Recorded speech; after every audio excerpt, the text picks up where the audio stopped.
because I allowed other people to form my understanding of beauty, it was impacting how I carried myself. I would draw more to tighter clothes. I would draw more to clothes that I guess would show the figure in X, Y, Z.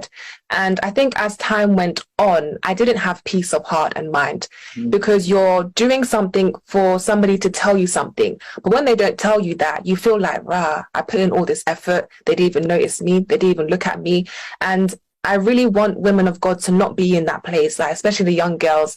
Don't be allowing yourself to be subjected to a particular standard because you want somebody to tell you you're beautiful.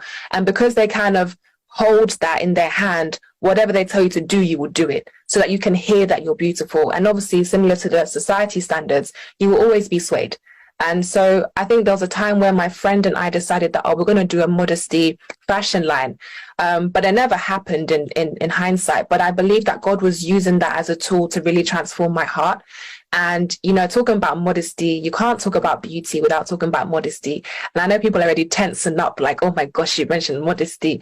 But, you know, modesty to me is also part of being beautiful outwardly. And as I mentioned already, it starts on the inside.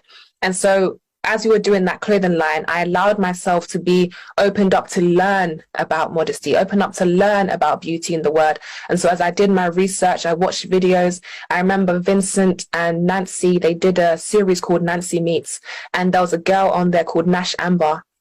She was the founder of Set Apart Style, which is like a modest clothing line, not a clothing line, but like a modest kind of platform. And she did a lot of videos about how modesty starts in the heart, and how it's a thing where you're trying to honor God with your body, honor God with how you carry yourself.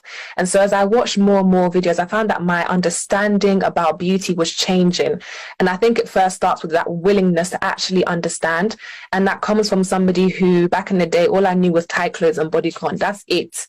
But, you know, when you allow God to transform your understanding and your thinking, you will see that, I'm actually more than these things that people tell me, and that God has already called me fearfully and wonderfully made.